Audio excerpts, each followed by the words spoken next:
My father died about 3 years ago. I inherited some money and I threw away lots and lots of things.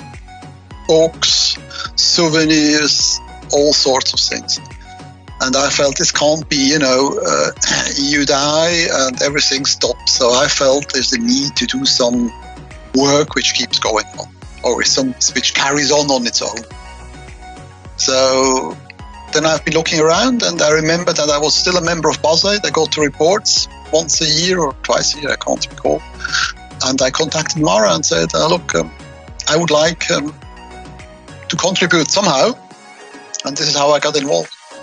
So it's very simple, straightforward. I felt the need to do something which goes on or doesn't die. It gives me the feeling that I can contribute. I mean, you hear all these stories about the development aid getting lost or having no impact because a lot of people get their hands in, and at the end, people who need the money don't get it.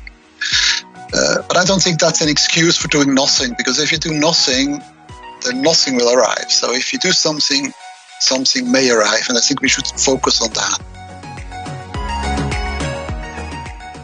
The project I'm currently working on is with CFI, that's Children Future International, on a project in Cambodia, in Battambang. Battambang is a small, poor town, maybe a day's travel from Siem Reap.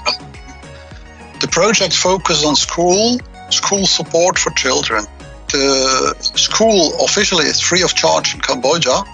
There's a lot of support needed. You will not pass your classes without additional support. This means you need extra tuition in the afternoon. You also need uniforms and books, and all these things are not provided free. I'm only making the interface. The work is done by the CFI team locally with local people, and they give all this support to the children. We finance some of the support from Basaid money, for instance, bicycle, uniforms, and also tuition classes in the afternoon.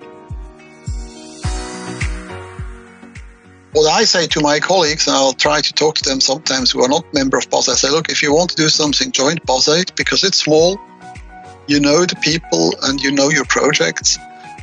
It does mean more work, but I think it's also more fulfilling because you have a better feedback on what happened in the end. So you get something in return by seeing, what happened at school, or that they have been able to collect, or they have been able to make their grades.